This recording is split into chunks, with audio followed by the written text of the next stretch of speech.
So the NBA trade deadline is officially 1 month from now, and we're already seeing crazy people in the trade talks. Obviously, one of them is Anthony Davis, and I really don't know where the heck he's gonna go with his injured looking self. But this was just uploaded today from Shams Charania when he said Trae Young is in the works of getting traded from the Atlanta Hawks. So that era is about to be gone, in most likely a month from now. So let's go on to today's little segment real quick. Yeah, I ain't gonna lie, y'all. I feel like Atlanta kind of folded this. It's not even funny because they gotta realize you're trading a four-time All-Star, and yeah, he's not having the best year. He's been averaging 19.9 points a game, but he's still passing at 8 assists. Like Trae Young he's a solid passer. In terms of his shooting, last year he shot 34% from three, but yeah, this year kind of fluctuated because he's now shooting 30.5%. So a very, a little decrease in his shooting.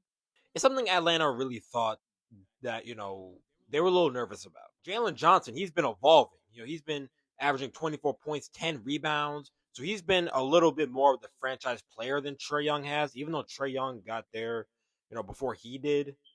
Um, he's been evolving, so he's been turning into the team player and the franchise that they're trying to depend on. And Nickeil Alexander-Walker, hey, I seen that half court against OKC.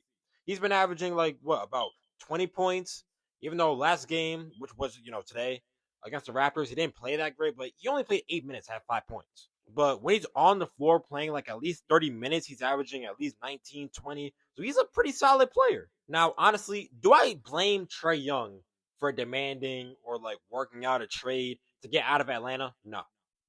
Because Atlanta, they have a little bit of issues on their hands. Number one, their defense lacks. I don't know what the ranking is in terms of their defense, but all I know is it's at the bottom of the NBA. Like they can't guard the stop sign outside of my house. Two, rebounding consistency on the offensive glass and the defensive glass is not consistent enough. It's not efficient, none of that. Number three, the Hawks don't hustle for second chance points, which in this league, in terms of boxing out, you need to get your hustle on. You can't just stay there and just be like, oh man, the ball's going up and blah, blah, blah. Like, no, you got to go in there and you got to fight.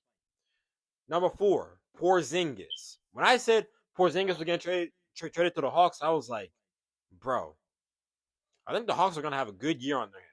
But one thing I did forget, though, is how many times this dude is going to get injured. Porzingis played 15 games this year. Like, we're in, game, 30-something right now with the Hawks. And Porzingis can't stay on the court. Right now, he's out because of illness. So, he has to get back on the court playing. But that's all the Hawks struggles. And I don't blame. And there's no blame for Trae doing this. And it's not going to be easy getting him out. Let me tell you why. Because he has a $49 million player option contract for next year. So he can pretty much go to a team that's willing to offer him a big extension in that contract. And I ain't going to lie, this is going to sound crazy. A potential team that he could go to is most likely the Washington Wizards.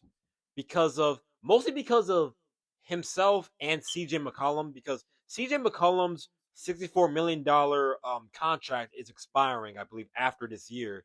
So in terms of business wise and from a business mentality, that seems like the team Trae Young, could go for.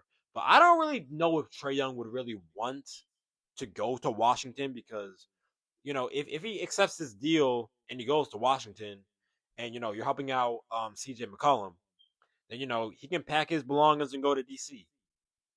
But I don't know how much he would like that. I don't think he would like that much. But anyways, y'all, that's really all I got to say today. Trae Young, it's crazy because he's been on this team for years.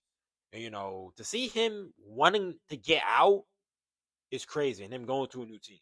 So if Trae Young ends up getting traded, maybe later this month or sometime in February before the trade deadline, then Jalen Johnson and Nickeil Alexander-Walker are gonna have big steps in trying to help the franchise. Of course, you got Okongwu still down there, but the Hawks definitely need to clean up all of their struggles if they want to become a contending team again, like they were in 2021. But anyways, y'all, that's really all I gotta say today. Comment down below what you guys think of this. Like, what team do you think Trae Young could potentially go to if it's not Washington? And that's pretty much all I gotta say. God is good. I'll catch y'all next time. Peace out.